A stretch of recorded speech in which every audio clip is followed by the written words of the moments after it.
Hey, welcome back to the channel Push Rodders. This video we're rebuilding our little twin barrel carder carb on Mr. Landy. Let's get into it. Alrighty Push Rodders, well it's been 10 minutes, got the carb off. Yeah, 4 bolts, few hoses, pipe, cables, done.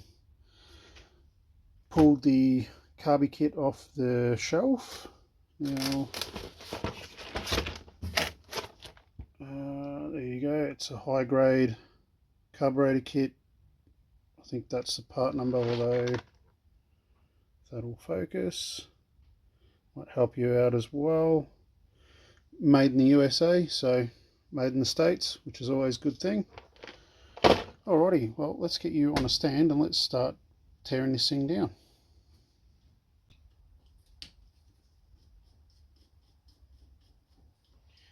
Now essentially what we're doing is we're just putting a kit through it, the carburetor kit. We will also be looking for if the throttle shafts are worn, which is more than likely, but there's not really much we can do about it. I'm not going to go putting bushes in the throttle base plate and all that sort of stuff. It's actually not too bad, to be honest. We'll check for any overhanging gaskets in the Venturi. Yeah, it's just pretty much a general rebuild and check over. We'll set float heights. We've got a little, at least I think they have, a little paper ruler or rule in the kit there to set the float heights and all that sort of stuff. And we've got our workshop manual just off camera there, so we can always, didn't really have any plans as such, although I will have a look through it anyway. We'll, for our correct float height measurements. I'll spit it out.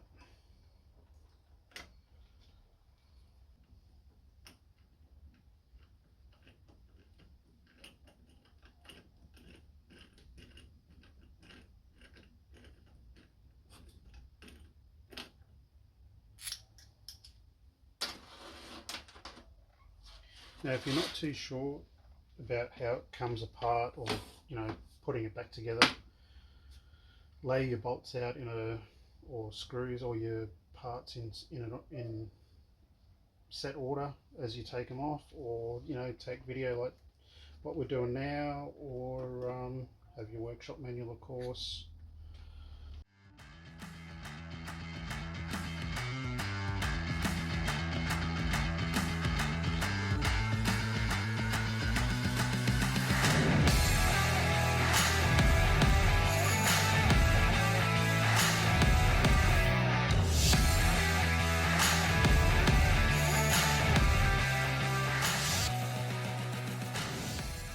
The carb all blown apart.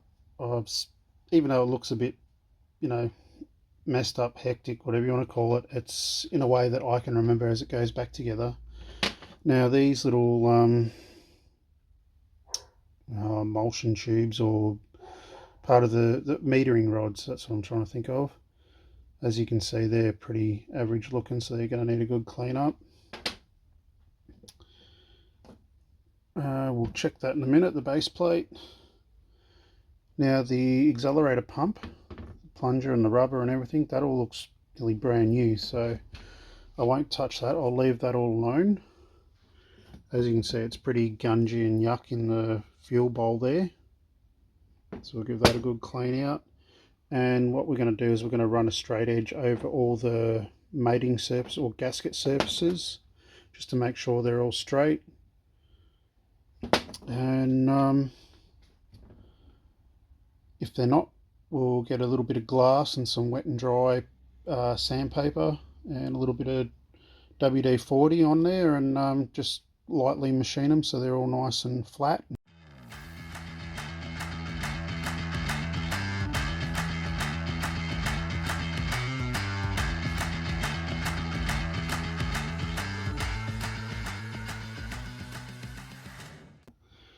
It's been maybe a split second in YouTube time, and it's been easily 3 to 4 weeks since I pulled all the carburetor apart, and it's been moved from one end of the bloody bench to the other and all the rest of it. So I've got my workshop manual just to give me to jog the old memory.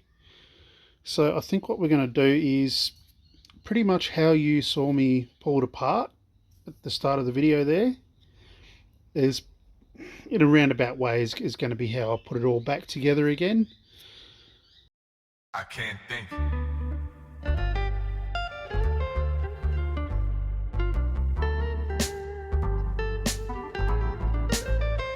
What am I supposed to do?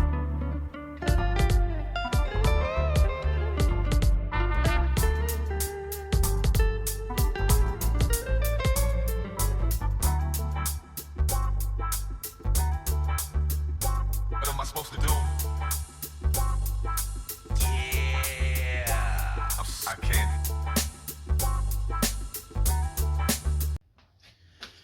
So unfortunately with this kit, it looks like it's for a little bit different model of BBD carburetor, or whatever you want to call it. So most of the gaskets don't fit, unfortunately. So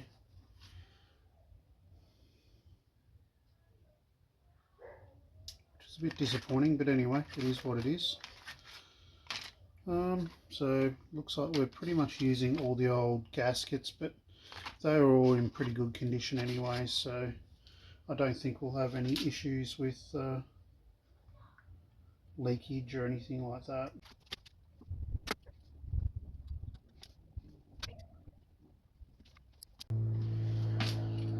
Probably one thing I'd like to point out too is when you're dealing with old carburetors like this, is get all your screws started for the different parts of the body of the carburetor. Your choke horn, you got your main body and your base plate, and just slowly sneak up on tightening it, because let's face it,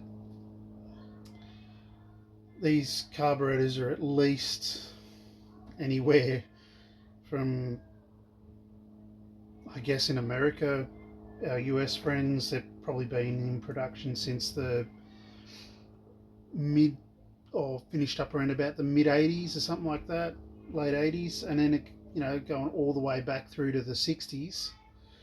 A lot of these carbs have got quite a fair bit of age on it, and let's face it, even though it's aluminium or aluminum, it's not much better than pot metal really, so you just got to be careful. Now that's why earlier on in the video we were looking to see how much the body was warped, and if it was way too much, we'd machine it down, but this isn't too bad any more than, look, the book, depending on which Chrysler product you have and which workshop manual, it will probably give you, well, I'd reckon the same, but it'll probably give you well, it should give you some sort of indication of how many thousandths, when you put a straight edge across it, you can put say a 1/1000th or 2/1000th feeler gauge in between the base plate and the ruler. Guess what I forgot to do? Check the float height. Good on me. Oh well. Get the little checking. I can't think.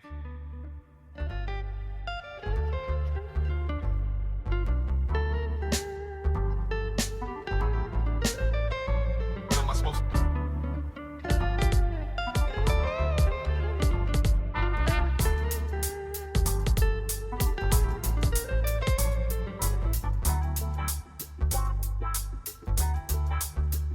What am I supposed to do?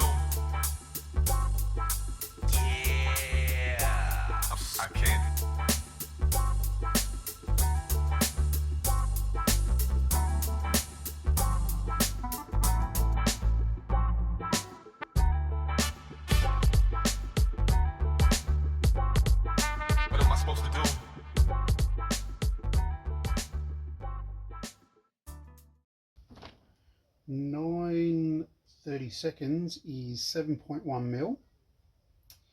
It measures in at 6 millimeters from the crown of the float to the main body. I think I'm going to leave it just for the moment. We'll see how it goes. It's millimeter difference, but I mean it's not entirely, well, I should say it's not too difficult to take the choke horn off and just quickly take the carburetor off anyway and redo it. So I think I'm going to leave it at 6 mil where it was before. Yeah, we'll see how it goes, and if I've got to take it off, I've got to take it off. So no big deal there.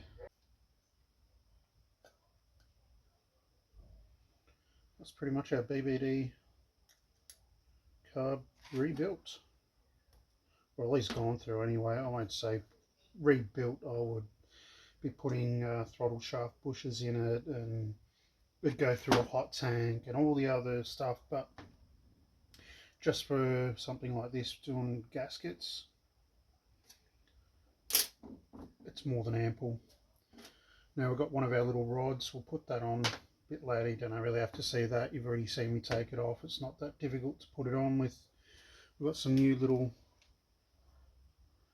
clips, so that's all good.